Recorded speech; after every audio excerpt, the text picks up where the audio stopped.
Captain America 4 repeats one thing no Marvel movie has done in 80 years. Captain America 4 will introduce several big changes to the Captain America series and the MCU, including one tweak that hasn't been done in decades.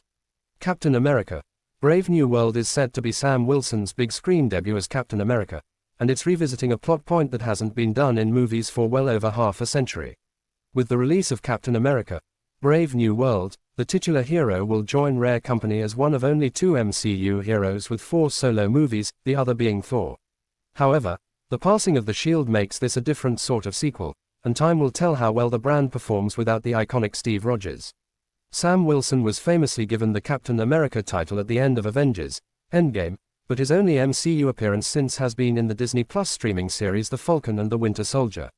Even with that, it'll have been over 25 MCU releases between Captain America appearances. Hopefully, Anthony Mackie can lead the Captain America: Brave New World cast in a new direction, following in the footsteps of his forebearer from the mid-20th century. Cap punches out a criminal in the Captain America 1944 serial. The 1944 Captain America movie by Republic Pictures Corporation was a serial, meaning it was released in separate chapters. The movie featured a very different Captain America from the comic book and MCU versions, and not just because he wasn't Steve Rogers.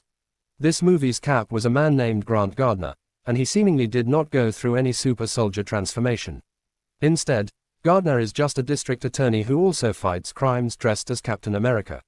This Cap's new identity actually makes the 1944 version a little closer to Daredevil than Captain America.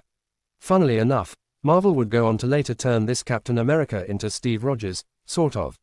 In Captain America number 219, 1978, by Don Glutt, Sal Buscema, Joe Sinnott, and George Roussis, Cap and Bucky are sent to protect the production of the Captain America serial. Partway through, the actor playing Captain America is shot, so Steve Rogers steps in to finish filming. This means that, while the character in the serial is still Grant Gardner, in the universe of Marvel Comics, Gardner is played by Steve Rogers. The 1944 Captain America movie replacing Steve Rogers in the lead was a strange choice, but it is the right choice for Captain America: Brave New World. Many of the original Avengers were nearing the end of their contracts with Marvel, and Avengers: Endgame served as the perfect time to retire Steve Rogers as Captain America. This was the right call, allowing Steve Rogers to go out on a high note. It also set the stage for how heroes in the MCU could pass on their mantles. Steve Rogers is the first MCU hero to hand off his title to someone else. This introduces the idea of legacy heroes, which has been around in the comics for a while. Legacy heroes are even more useful to the MCU since the movies require real actors, whereas the comics can keep drawing the same characters indefinitely.